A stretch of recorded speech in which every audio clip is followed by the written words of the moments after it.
I stepped into the old garage at the end of a deserted road, the one my husband, Richard, had left me in his will.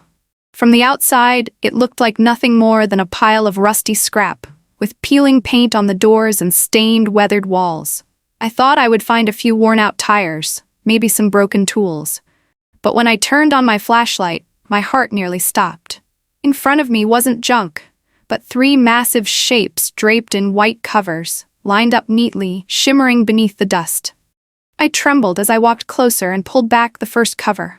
The beam of light revealed the familiar emblem, a 1965 Shelby Mustang with blue and white stripes, preserved as if it had just rolled off the factory floor.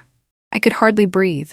The second cover revealed a blazing red Corvette, bold and proud like fire itself. And finally, a gleaming emerald green Jaguar, every curve polished to perfection. 3 classic cars, with a combined value in the tens of millions, sat quietly in the same old garage my son once mocked, once called worthless. Why had Richard kept this secret from me for decades? Why had he left me in the hands of a cold-hearted son, giving me nothing but this garage?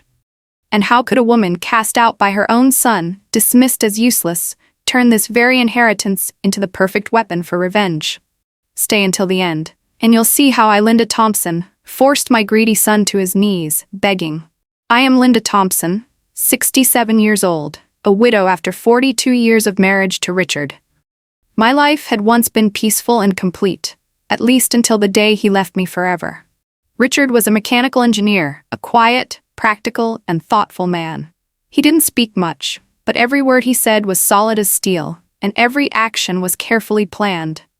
I always thought I knew all of his secrets, until the day he passed away and left me with a door to a new chapter, one filled with bitterness and shock. My only son, Michael, 38, was a well-known real estate businessman in New York.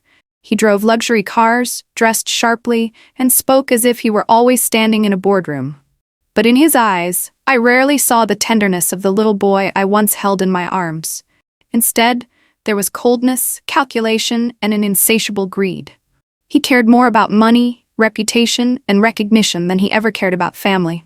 On the day of the will reading, I walked into the office of Peter Collins, the family's longtime lawyer, with a heavy heart. The old wooden room smelled musty, the yellow light cast down onto stacks of thick documents. I sat quietly, clutching my handbag, while Michael sat next to me with folded arms, full of confidence, waiting for his share. Collins cleared his throat, opened the file, and began to read. The Manhattan Penthouse and the entire public investment portfolio will be left to the son, Michael Thompson. His voice rang out clear, each word striking me like a hammer blow.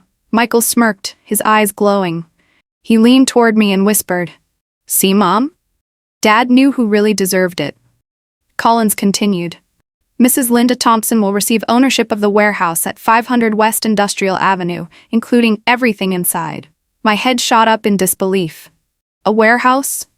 After all those years together, all I was left with was a warehouse? Michael let out a mocking laugh, his tone dripping with scorn.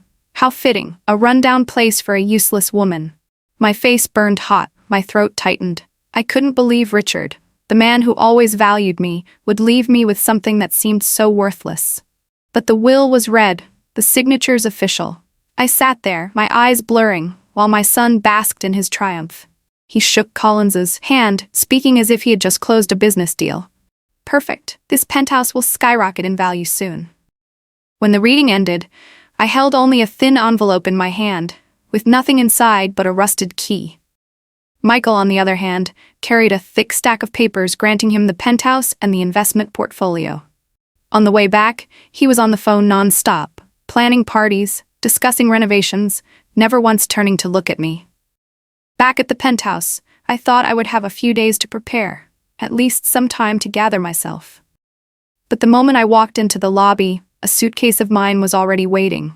Michael stood with his arms crossed, leaning against the wall, his voice firm. "You should move out today, Mom.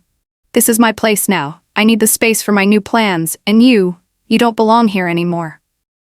I froze. "Michael, today is my birthday. How can you throw me out? This was your father's home too, the place I've lived in for years." He cut me off coldly. "Dad left you a warehouse, that's it. Don't expect to lean on me. Face it, you have nothing here anymore." Each careless word fell like a blade, severing what was left of our bond. I stood there, clutching my suitcase, feeling my heart shatter. On my 67th birthday there was no cake, no flowers, no blessing. Only humiliation and rejection from the son I had raised. I walked out of that lavish penthouse carrying nothing but a rusty key and a wound so deep it ached with every step. I thought my life had truly hit rock bottom, but I had no idea that the warehouse everyone dismissed would open the door to another story. A story that would change everything. I went to the industrial district on the edge of the city one gloomy afternoon. The road leading to 500 West Industrial Avenue was almost deserted, with nothing but the wind whistling through rows of abandoned warehouses. The walls were stained, the iron doors rusted, the peeling paint like old scars. I stood before that door, my heart heavy. This was the asset Richard had left me, the so-called gift Michael mocked as a pile of worthless junk. I gripped the old key tightly, my hand trembling. The key rattled as it slid into the lock, squealing like metal untouched for years. I turned it once, and the door swung open, the sound echoing through the darkness inside. A wave of dust, grease, and rust hit my nose, making me wince. I turned on my flashlight, its weak beam cutting into the pitch-black space.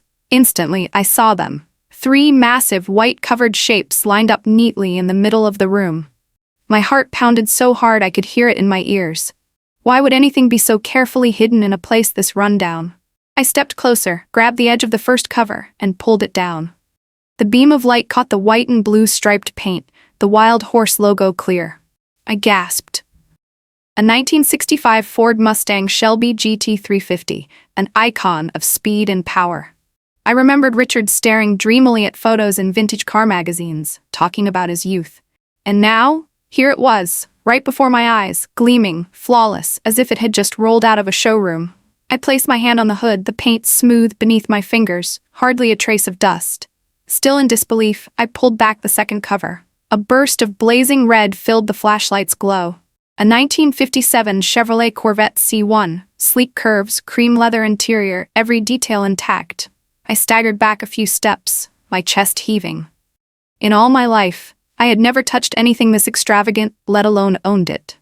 The final cover fell, revealing a masterpiece. A 1961 Jaguar E-Type in deep emerald green. The light bounced off its surface, making it glow like a giant gemstone.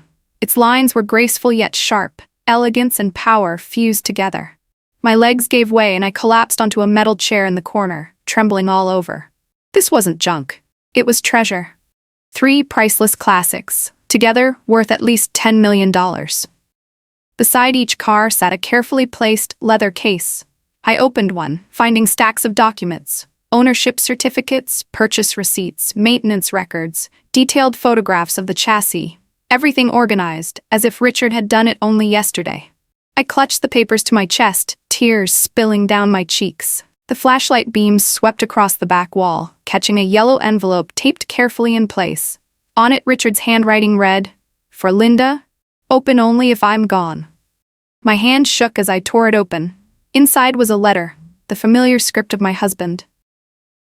"My dearest Linda, if you are reading this letter, it means I am no longer by your side. I'm sorry for keeping this secret for so many years. I know you'll feel hurt on the day the will is read, but I didn't do it to be unfair. I did it to protect you. I left Michael the penthouse and the public investments because those are the things he craves, the things that shine on the surface. But the true value, I left to you. This isn't just 3 cars, but also rental properties, backup bank accounts, and a small cottage by the sea in Seabreeze.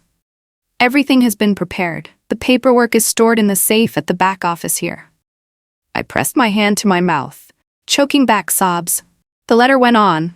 "I know my son. He is smart but greedy. I cannot trust that he will ever put family before money. If I divided everything equally, he would only try to take control of your share. So I chose to test him. If he truly loves you, you can share with him. If he scorns you, then everything here will be your weapon to protect yourself. You never need to bow to anyone. Live free, Linda, and know I am always with you." I gripped the letter tightly, each line wrapping around my heart like Richard's arms. My quiet, steadfast husband had thought through every step, ensuring that even in his absence, I could stand tall. In that dark, dusty garage, I realized I was not the useless woman my son had called me. I had been given a fortune, a legacy shielded by Richard's wisdom and love. And more importantly, I now had a reason to rise, to never again accept being treated with contempt. That night, when I locked the garage door behind me, I knew I had stepped into a new chapter. One of truth, of determination, and of a journey Michael could never imagine. I returned to the shabby little room right next to the warehouse, my legs numb, as if they no longer belonged to me. Everything I had just witnessed in the dark overwhelmed me so much that I couldn't tell what was real and what was a dream. Those 3 cars lay there, magnificent and motionless, like silent witnesses guarding the secret Richard had kept. I sat down on the small bed in the old office, clutching his handwritten letter, reading it over and over again. Each time I read it, I cried. Not only from the shock, but from the love and protection he had given me even after leaving this world. The next morning, I knew I had to verify it all.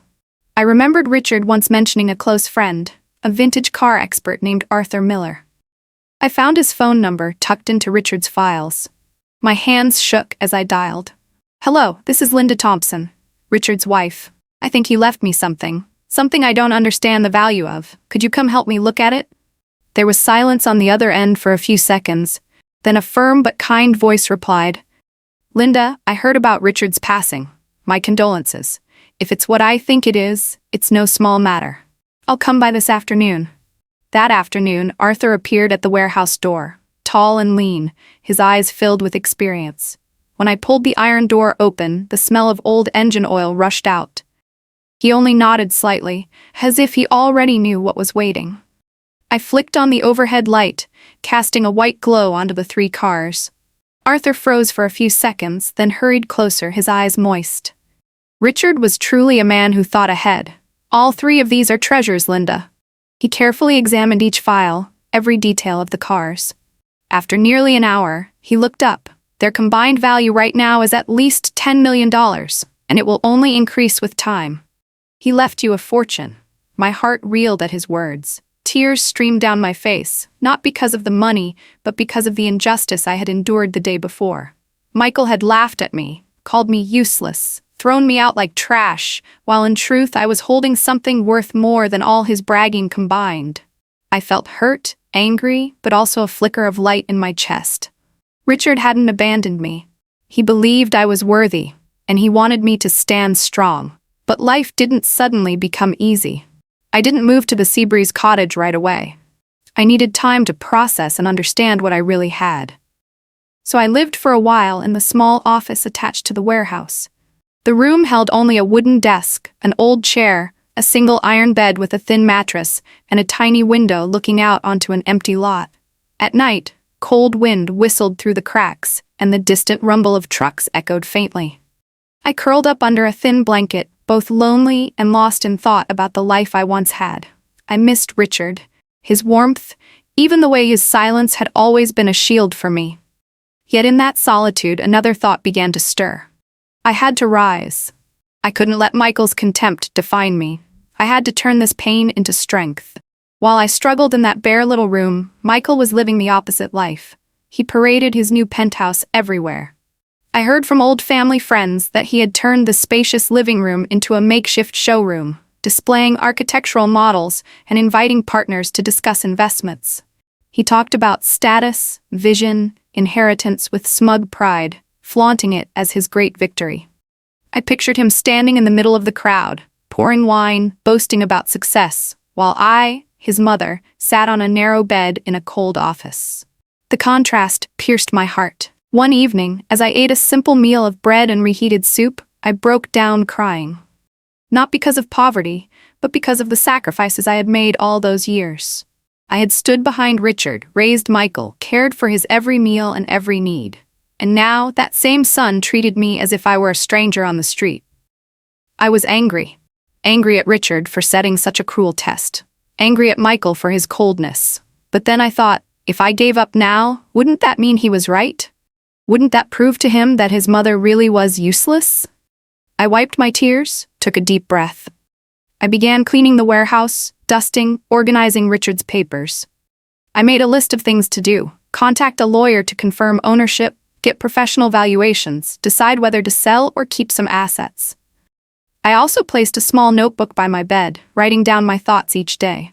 Slowly, in those messy scribbles, I realized I was no longer just a woman who endured. I was becoming a new Linda. A stronger Linda. Anyone watching this story would clearly see the injustice. A mother cast aside by her own son, living in a tiny room while he basked in luxury and flaunted his greed. But they would also see the tears that fell not only from grief, but from determination. Because out of that loneliness, I was finding myself again. One night, I opened the warehouse door and gazed at the 3 cars under the yellow light. I placed my hand on the Mustang and closed my eyes. A vow rose from deep within me. I would not let Richard's legacy become meaningless. I would protect it. And more than that, I would protect myself. From that moment, I knew the journey to reclaim justice for myself had begun, even if Michael had no idea. And anyone following my story would feel it clearly. This was only the first step toward a dramatic reversal. I left the damp little room beside the warehouse after a few weeks, carrying a single suitcase and the stack of documents Richard had left behind. The directions led me to Seabreeze, a small coastal town Richard and I had visited many years ago. When the bus stopped at its final station, I pulled my suitcase down cobblestone streets filled with the scent of salt and the sound of waves crashing. In front of me appeared a charming cottage with a mossy red-tiled roof, white-painted window frames, and a tiny garden bursting with lavender in bloom. I held the key Richard had left me, unlocked the door, and my heart tightened with emotion. Inside, everything had already been prepared. Warm wooden furniture, sea-blue curtains, a bookshelf crammed with the novels I loved. The fridge was neatly stocked, even with simple meals I often cooked. On the dining table lay a short note in Richard's familiar handwriting. My dearest Linda, if you're reading this, it means you've found your place of peace. I want you to live here comfortably, without worry. Let the neighbors help when you need it. I believe you'll find happiness here. I broke down in tears, crying both from missing Richard and from feeling his protection even from beyond. The next morning, there was a knock at the door. A kind-looking older woman introduced herself as Margaret, a neighbor 2 houses down. She carried a basket of cookies and a warm smile. Richard once asked me to keep an eye on this house. I'm glad you're finally here. My throat tightened as I nodded, feeling less alone. Over the following weeks, I met more neighbors, an old fisherman by the pier, a young couple who sold flowers at the market. Slowly, Seabreeze became a place where I found peace, a place where I could breathe freely without scorn or contempt. While I was building my new life, Michael's suspicion grew. On the phone, his tone shifted from fake concern to irritation and probing. He even hired a small-time investigator to track me down. Soon, he discovered I wasn't wandering aimlessly as he had imagined. He learned I was in Seabreeze, living in a well-prepared home. That knowledge enraged him, because in his mind, I was supposed to be the pitiful, dependent, useless woman he had mocked. One evening, as I strolled along the beach, my phone rang. Michael's voice was sharp and cold. Mom, I've been hearing things. Where are you living? Whose house is that? Don't lie to me. I stopped, staring out at the dark ocean, waves breaking hard against the shore. Son, I just needed a quiet place to live. Don't worry about it. He snapped back. Don't worry? How long do you think you can hide it? You think I don't know someone set this up for you? I pressed my lips together, said nothing, and quietly hung up. I didn't know that the very next day, Michael drove himself to the old industrial district where the warehouse stood. He circled cautiously, trying to peer inside through a dusty, fogged window. At first, all he saw was darkness, but then a sliver of streetlight reflected off gleaming metal. Michael squinted, his heart racing as he made out the fiery curves of the red Corvette. He pressed closer, seeing the Mustang and the Jaguar resting there, silent but priceless. His whole body trembled, not from cold but from greed surging violently within him. Minutes later, my phone rang again. Michael's voice exploded with fury. Mom, what the hell are you hiding in there? Don't tell me it's junk. I saw it. Classic cars, right? How many? How much are they worth? Were you planning to cut me out? I could hear his ragged breathing, every word tearing into me like a storm. I stayed calm, inhaled deeply, then answered, Son, not everything that shines belongs to you. There was silence for a few seconds before Michael roared. "Do you think I'm stupid? Dad left me that rundown penthouse while he hid an entire fortune in that warehouse for you. Why? Why treat me so unfairly?" I let out a bitter laugh, though tears streamed down my face. "Richard knew exactly how you were changing, Michael. This isn't unfairness. This is a test, and you've already shown your true greed." Michael shouted a string of angry words before slamming the call down. I stood there on the beach, heavy-hearted yet strangely relieved. The real battle had begun. From the moment Michael laid eyes on those cars, I knew he wouldn't stop. And neither would I. I would never let him steal the last gift Richard left for me. That night, back at the cottage, I sat by the window watching the moonlight spill over the ocean. I whispered, "Richard, I'll do exactly what you wanted. I'll protect this legacy, and more than that, I'll protect myself." The midpoint was clear now. Both Michael and I knew about the secret in the warehouse. But the difference was this. I had Richard's love and careful preparation, while Michael had only a burning greed consuming him. And the confrontation between mother and son, between protection and possession, had only just begun. I knew after Michael's furious call that nothing would ever be the same again. He had seen through the dusty glass, he knew the cars existed, and there was no doubt he would try everything to take them. I couldn't allow that greed to destroy what Richard had worked so carefully to protect. That's when I decided I had to make the first move. The next morning, I called the attorney my kind neighbor Margaret in Seabreeze had once recommended, Patricia Evans. Her voice was calm, steady, and razor-sharp, giving me an immediate sense of security. We arranged to meet at her office in town. When I arrived, she was already waiting, her desk neat, stacks of files lined up perfectly. "Linda," she said, "I've heard a little. Tell me everything, from the day the will was read until your son discovered the warehouse." I nodded and recounted every detail, leaving nothing out. She listened intently, occasionally jotting down quick notes. When I finished, Patricia leaned back, hands clasped. "Richard was brilliant. He wrote a clear, binding will. But to be completely safe, we need to prepare in case Michael files suit. I'll draft all documents confirming your legal ownership, over the cars, the cottage, everything. I'll also file for a protective order to block any attempt at seizure." Relief washed over me, though my chest tightened. This battle wasn't just about family anymore, it had stepped squarely into the realm of law. After the meeting, Patricia handed me a thick folder. "Linda, sign here. This is the first step to shutting down any claim Michael could attempt." I gripped the pen, my hand trembling, but my eyes resolute. As the final stroke of ink dried, it felt as if I had built a wall of protection around myself. That night, I sat alone in the cottage, staring at our wedding photo resting on the shelf. Memories of our youth returned. Richard as a young engineer, full of passion for machines, once taking me to a car show. We had stood for hours in front of a white Shelby Mustang with blue stripes, and he had whispered, "One day I'll have it, and you'll be right there beside me." I laughed through my tears. That Mustang in the warehouse wasn't just a car, it was his dream, a piece of our youth. I decided then, I would keep it. Not for money, but for love. As for the other two, the fiery red Corvette and the deep green Jaguar, I would sell them. But not publicly. Michael could easily track that. Patricia suggested a private auction through a trusted network of collectors. Arthur Miller, Richard's old friend, would serve as the bridge. When I called Arthur, he immediately agreed.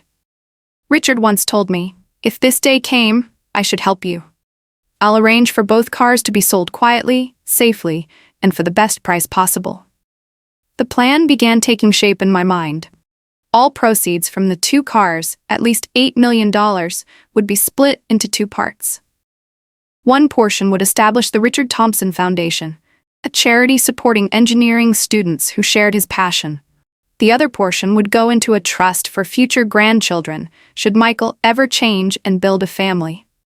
I wanted Michael to see that his greed had cost him everything.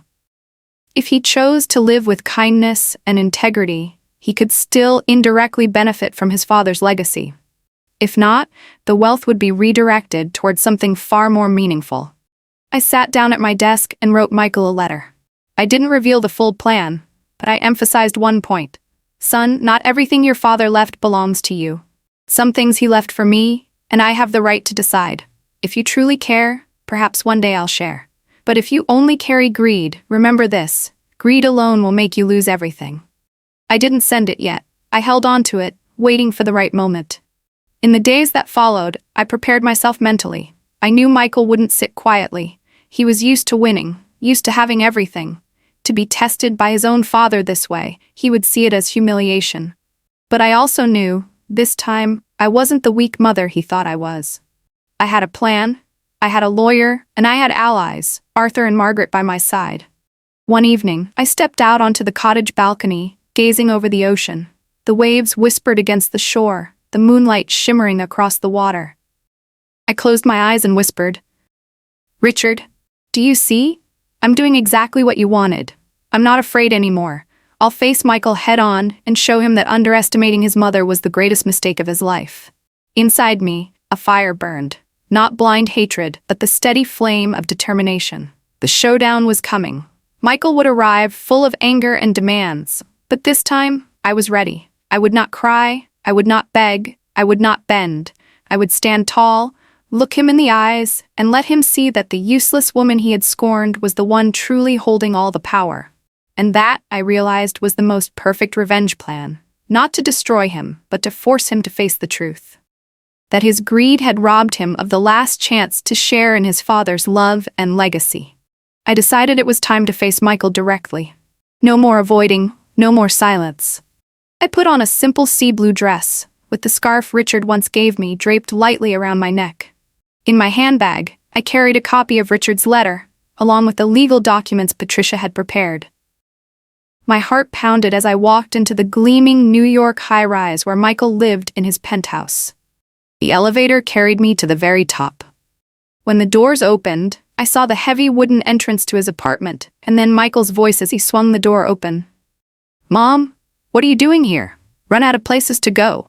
I met his eyes squarely and said calmly, "I came to collect a few of your father's keepsakes. He left them here, and I have the right." Michael laughed mockingly, stepping back inside and gesturing broadly. "Take a good look. This is all mine. Dad left it to me. You only got that rusty garage. You have no claim here." I inhaled deeply and stepped inside. The once glamorous apartment now revealed its decay. Cracked walls, luxury furnishings left unkempt, piles of unpaid bills on the table. The truth was plain. Michael wasn't in control of his life the way he pretended. I opened my bag and set Richard's letter on the table. "Michael, you should read this," he smirked. "Another trick? You think you can scare me with a couple of old papers?" I lifted my chin, my voice steady. "This is your father's letter to me. He knew you would be greedy. That's why he chose this path. He left me the true value and left you the appearance. You can read it, or keep pretending it doesn't exist." Michael snatched the letter, eyes scanning quickly. At first, his face was smug, but within seconds, his expression darkened. He slammed the letter onto the table. "This isn't real. Dad would never do this. It's fake." I remained composed. "It's certified. The records are complete. Your father left everything to me, and I've secured it legally. You can't deny it." At that moment, the door opened. Patricia stepped inside, carrying a stack of documents. I had arranged for her to be present, not just to witness a mother-son argument, but to make it a legal confrontation. Patricia set the papers on the table, her voice cold. "Michael Thompson, all property within the warehouse, including the vintage cars and related real estate, is legally owned by Mrs. Linda Thompson. You have no standing to dispute it. Any attempt to interfere will result in immediate litigation." Michael froze for a moment, then erupted. "You teamed up with a lawyer against me. You never trusted me." I looked at him, and for the first time I felt no anger, only sadness. "Michael, this was your choice. You disrespected me. You disrespected your father. You saw only money, never family. He knew it. That's why he gave you what you wanted, glamour. But you don't understand. Glamour doesn't sustain anyone for long." Michael clenched his fists, silent. His eyes darted around the apartment, the expensive items now little more than burdens under the weight of debt. Patricia gathered her papers and added firmly, "Mrs. Thompson is only here to collect personal belongings. You have no right to obstruct her." I stepped into the bedroom, opened the drawer where Richard had kept a few possessions. I retrieved his silver pocket watch, always carried in his youth, and a small notebook of his handwritten notes. I placed them carefully in my bag, then returned to the living room. Michael stood rigid, face flushed, jaw clenched. I walked closer, gently rested a hand on his shoulder. I didn't come to humiliate you. I came to show you the truth. The more you chase with greed, the more you lose. Look around you. Then I turned and walked away. My footsteps echoed on the hardwood floor, light but steady, filled with pride. At the door, I glanced back one last time. Michael remained rooted in place, trapped in the very penthouse he had gloated about. Now a prison of debt, unpaid bills, failed contracts. His eyes were restless, but he still refused to admit it.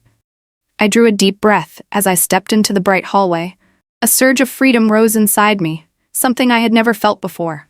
I had faced him, spoken my truth, stood tall before the son who once humiliated me. And this time, I walked away with my head held high, leaving Michael behind, ensnared by his own greed and downfall. I knew the battle wasn't entirely over. But in that moment, I had won. Not with wealth, not with power, but with dignity and resolve. And I knew Richard, wherever he was smiling.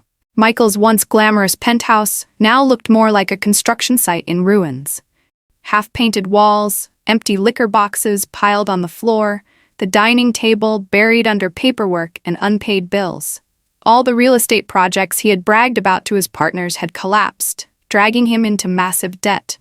The bank had already issued foreclosure warnings. Everything that once fueled his arrogance had turned into a crushing burden. I didn't hear it from Michael. An old friend called me. "Linda, I heard Michael's penthouse is about to be repossessed. He owes too much." My heart tightened, though I wasn't surprised. I had seen the greed in his eyes. I knew this outcome was only a matter of time. One evening, my phone rang. Michael's voice trembled, stripped of its former arrogance. "Mom, can you meet me? I need to talk." I agreed, though my emotions swirled.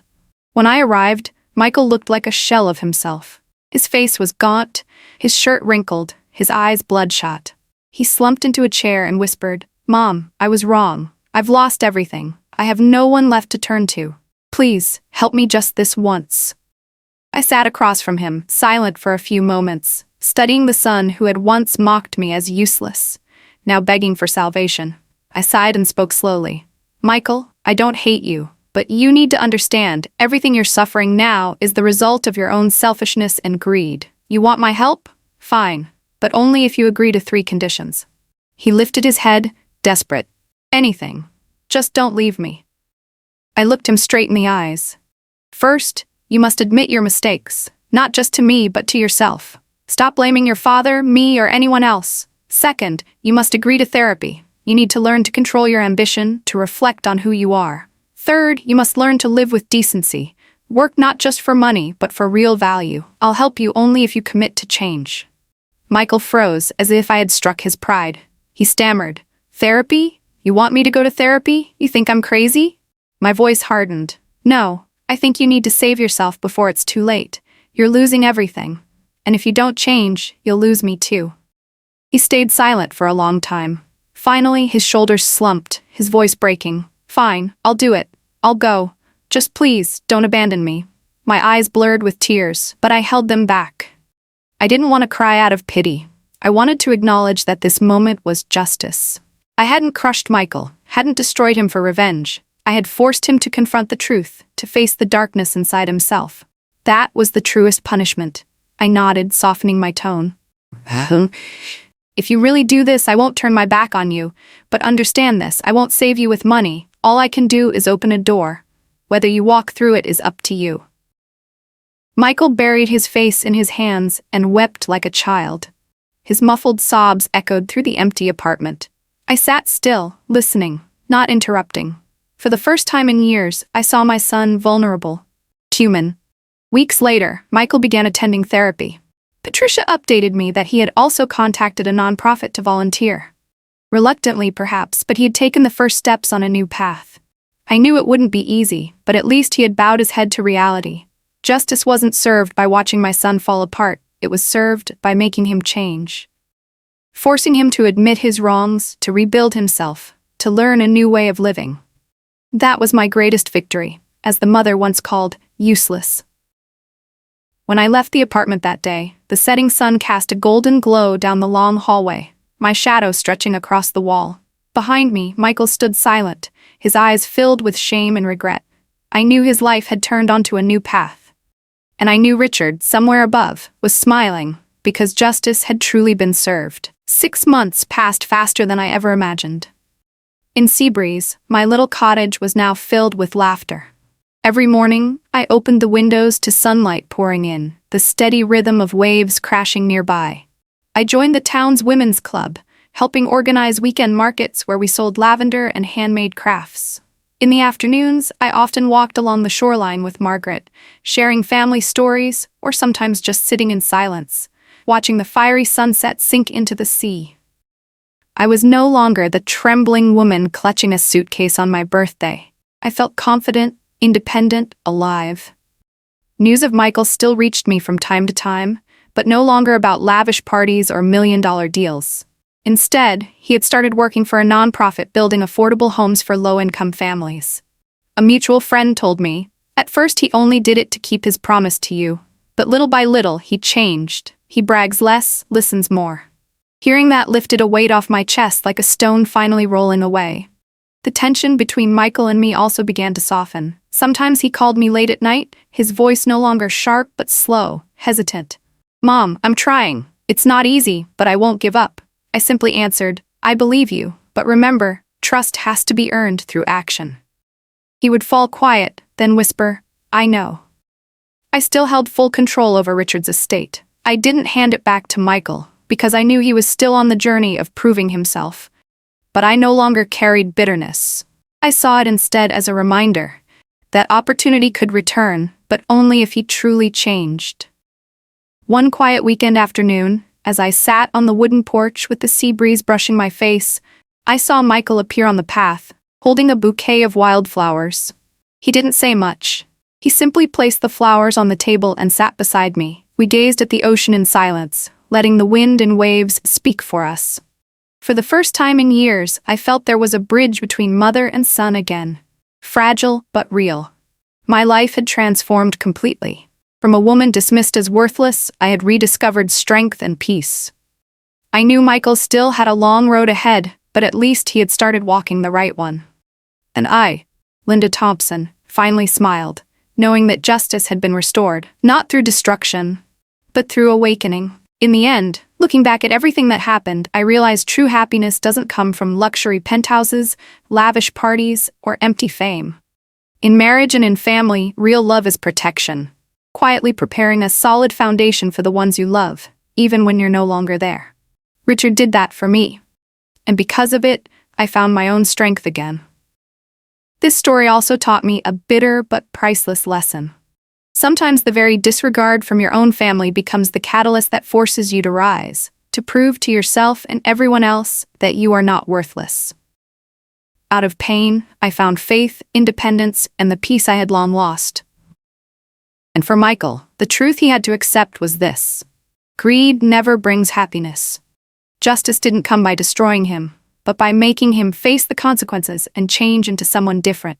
That was the most complete victory, not just for me, but for this family as a whole. And what about you? If one day you found yourself dismissed by your own family, what would you do? Would you stay silent and endure it, or would you stand up and defend your worth? Leave a comment below and share your story, because who knows, your story might inspire someone else. And don't forget to hit like and subscribe so you won't miss the next revenge stories, where every truth is revealed and every lesson is worth remembering.